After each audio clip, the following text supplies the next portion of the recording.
नमो नमः प्यारे बच्चों। उम्मीद है आप सब अच्छे होंगे, ठीक होंगे। आज हम जो वीडियो लेकर आए हैं आप सभी के लिए, विभक्ति। विभक्ति क्या होती है, किसे कहते हैं, इनको कैसे पहचानते हैं और इनका उपयोग क्या होता है। जब भी बच्चों पढ़ा करें, एक ये ना समझें कि है दबाव या घबराहट, नहीं। जब भी पढ़ें या सुने आनंद के साथ, आनंद आना चाहिए। पढ़ने में आनंद हो। अगर पढ़ने में आनंद है तो सब कुछ बढ़िया है, नहीं तो बेकार है। विभक्ति 7 होती हैं, जैसे प्रथमा, द्वितीया, तृतीया, चतुर्थी, पंचमी, षष्ठी, सप्तमी और संबोधन। इनका चिन्ह होते हैं, पहचान होते हैं। जैसे कर्ता ने कर्म को करण से, संप्रदान के लिए अपादान से, अपादान से अलग होने के अर्थ में,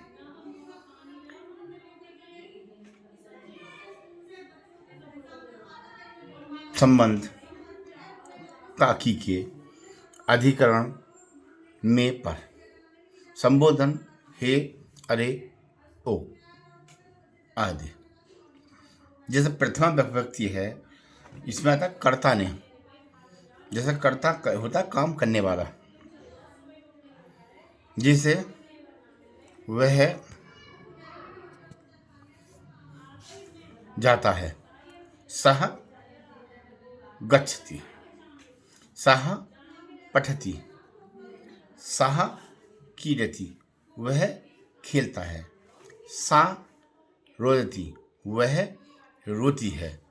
सा पठति, वह पढ़ती है। सह हसति, वह हंसता है।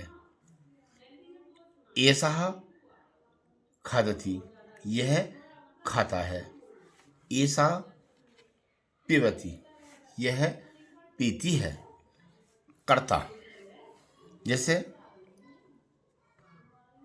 उसने खाया, उसने खेला, उसने पिया।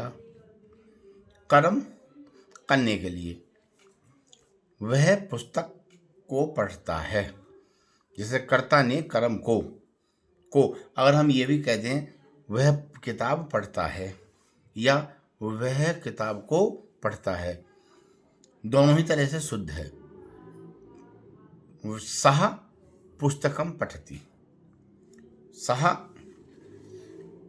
दुग्धम पिबति, सह भोजनम करोति, सा भोजनम करोति, वह भोजन करती है।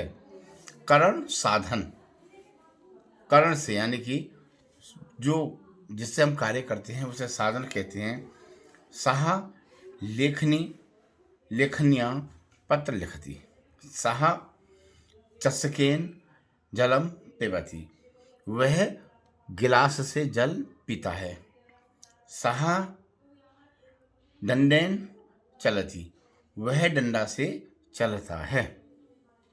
वृद्धा दंडेन चलति, सह, वह जो वृद्धा है वह डंडे से चलती है, चलता है। सह शिक्षकः सुधाखंडेन लिखति, जो एक जो शिक्षक है वो चौक से लिखता है। साधन, साधन जहाँ भी आ जाएगा वहाँ वो करण होगा। इसका चिन्ह है से। आगे है संप्रदान। देखिए संप्रदान, संप्रदान देखिए है, समझिए। संप्रदान, प्रदान, प्रदान, प्रदान माने देना।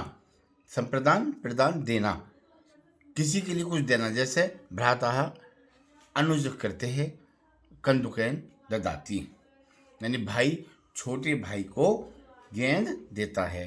माता शिशु जलम ददाती, कि माँ बच्चे के लिए दूध देती है। पिता छात्रः फलम ददाति, पिता छात्रों के लिए फल देते हैं। संप्रदान यानी कि दूसरे को, किसी को देने के लिए, देने के अर्थ में। अपादान, अपदान, अपादान मतलब होता है जहाँ संबंध विच्छेद होता है। जैसे वृक्षात पत्रम वृक्षात पतति, पत्ते पेड़ से गिरते हैं। बालकः गृहात् ते विद्यालय गच्छति, यानी बच्चे घर से विद्यालय के लिए जाते हैं। यहाँ क्या हो रहा है, घर से बच्चे का संबंध विच्छेद हो रहा है। विद्यालय के लिए बच्चे जाते हैं, घर से बच्चे विद्यालय जाते हैं। पिता कार्यालयतः आपणम गच्छति, पिताजी कार्यालय से बाजार को जाते हैं। यहाँ कार्यालय से पिता का संबंध विच्छेद हो रहा है। कहाँ से हो रहा है, कार्यालय से। जहाँ के लिए जा रहे हैं, कहीं भी जा रहे हैं। जैसे माता मंदिरात गृहम गच्छति, कि माता जी मंदिर से घर को जाती हैं। यहाँ माँ का संबंध विच्छेद हो रहा है मंदिर से, संबंध विच्छेद अलग। अब है संबंध, काकी के इसका चिन्ह है।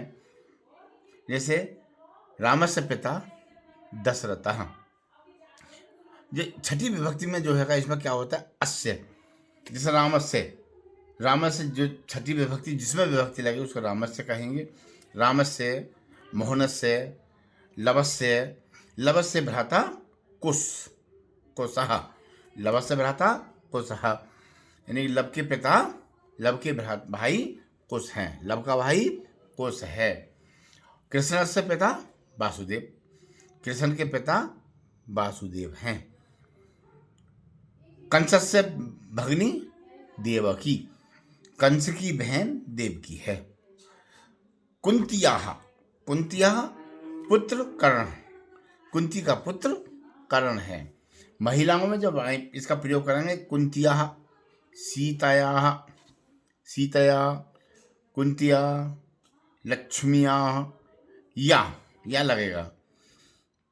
ये छठी विभक्ति होती है। जैसे उत्तर प्रदेश से लखनऊ राजधानी अस्ति, यानी उत्तर प्रदेश की राजधानी लखनऊ है। अब है अधिकरण। अधिकरण होता है जैसे किसी के आधार, जैसे कहीं कोई बैठे हो, जैसे पक्षी पेड़ पर हैं। खगः वृक्षे उपरि उपविशति, यानी पक्षी पेड़ पर बैठे हैं। पिता प्रकोष्ठे अन्ते उपविशति, यानी पिताजी कमरे के अंदर बैठे हैं, यानी मैं अंदर, मैं पर। बिल्ली ब्रालाः उत्पीठिका उपरि उपविशति, यानी बिल्ली जो है कहाँ बैठी है, ऊपर। आधार क्या है, मेज, यानी बिल्ली मेज पर बैठी है या मेज के ऊपर बैठी है। चस्का, अब जैसे ये क्या हाथ है, ये एक मिनट, जैसे ये कटोरा है, इसे कंचा कहते हैं। कंसः हस्तेन उपरि, कंसा हस्ते उपरि अस्ति, यानी कि ये जो बर्तन है हाथ के ऊपर है। लेखनी हस्त उपरि अस्ति, यानी कि लेखनी हाथ पर है। बड़ा अंकनिया, यानी कि ये हाथ के ऊपर है। समझ गए, अच्छे से समझ गए होंगे बच्चे। संबोधन कहते हैं, जैसा कहते हैं ना, जैसे बुलाते हैं, अरे राम, हे मोहन, अरे मोहन, यह संबोधन होता। मात्र क्या होता, संबोधन में हे, अरे, ओ आदि। जैसे कहते हैं ना, हाय राम, हे राम, एकदम विषयवधि संबोधन करना किसी को, वो संबोधन होता है। इसी तरह, और एक बार और मेरे साथ बोलेंगे, कर्ता ने कर्म को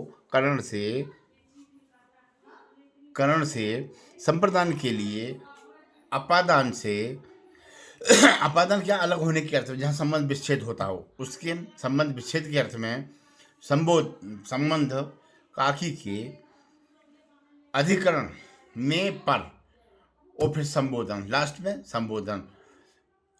संबोधन में ही प्रथमा विभक्ति होती है, प्रथमा विभक्ति का प्रयोग होता है। इस तरीक़ा से आज सभी बच्चे मिलकर इसका अभ्यास करेंगे और उम्मीद है वीडियो को रोक के बात करें।